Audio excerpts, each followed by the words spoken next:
Daily Devotion with Pastor Balla for April 19th, 2020, from Exodus chapter 17, Teamwork. We need to realize that we need each other. In chapter 17, it gives us a couple of examples of this. First, another complaint from the people. No water again. Moses seems to be taking this a little personally. But Moses is leading the people upon God's authority. This isn't about Moses. This is about God delivering his people. So to solve the water crisis, Moses is told by God to take his staff and strike a rock that God would point out to him. And in doing so, water would come forth.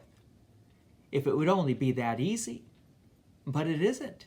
It is a miracle of God, and we need to realize this. It wasn't that God told Moses to start looking for water.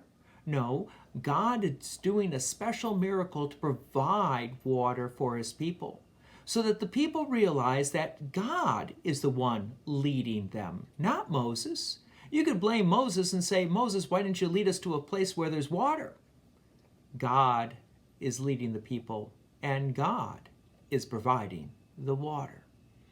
The next account is Amalek. We have to remind ourselves that as human beings, we have a human sinful nature. And this sinful nature likes to get into conflicts with each other and even with God. Well, here we have another human-to-human conflict. Now the people of Israel are at war. While this conflict was going on, when Moses held his staff up high, the people of Israel were winning. But when Moses got tired and couldn't hold the staff up high, the people of Israel started to lose. Solution? Again, it takes teamwork. They came up with the idea of moving a stone so that Moses could sit on it. They also came up with the idea of supporting Moses' arms with two people. Now, what's interesting about this event, they didn't just take the staff of Moses and give it to somebody else. No. God appointed Moses. It was his staff. What they did was to assist Moses so that Moses could continue to carry out his responsibility, and the people of Israel won the conflict. Again, it is about teamwork, working together to accomplish the goal.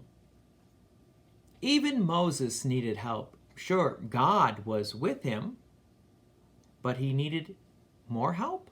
No, God purposely puts other people in our lives to help us. Why? This is designed to help build community. A good friend of mine just recently reminded me that in the midst of this pandemic, the church suffers in a couple of ways. One of which is the lack of community and sacrament. What do we mean by community? That God has put us together to help support one another, for us to remind ourselves that we're not in this alone. Yes, God is with us, and God can use other people to nurture us and to sustain us. And sacrament, of course, this is God coming to us directly to give us that strength, that love, that forgiveness. We do well when we live together and work together in community. And we do even better when God meets us through his word and sacraments to help support one another. We need both that community and that sacrament as God gives us that strength. The pandemic has taken these things away from us as Christians. So as Christians, we look forward to the end of the pandemic so that we can gather as a community of God and celebrate the sacrament, celebrating Christ's victory over sin, death, and the devil for all of us. Join me again tomorrow as we have Teamwork Part 2. Thank you for watching. Please, if you have an opportunity to share this video with those around you. If you've been blessed by these devotions, please consider making a donation to Peace Lutheran Church. 24024 West Main Street, Plainfield, Illinois, 60544. Thank you again for watching.